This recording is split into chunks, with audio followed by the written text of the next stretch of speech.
Hi to all.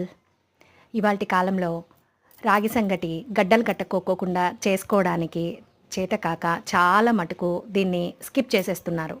అలా కాకుండా ఈ విధంగా 75% బియ్యం ఉడికిపోయాక, ఈ విధంగా 75% రైస్ ఉడికిపోయాక పిండిలో నీళ్లు పోసి అది కలబెట్టుకుంటూ వేసేసుకోండి. 5 to 8 మినిట్స్ వరకు కలబెట్టుకుంటూ అక్కడే ఉండాలండి.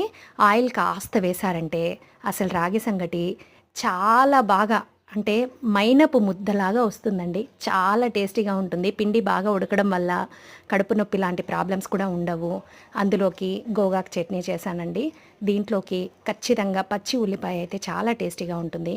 నెయ్యి వేసుకొని ఇంకేముందండి, ఓ పట్టు పట్టేస్తే చాలు. అందరూ ఈ విధంగా ట్రై చేసి ఏ విధంగా వచ్చిందో కామెంట్ చేయండి.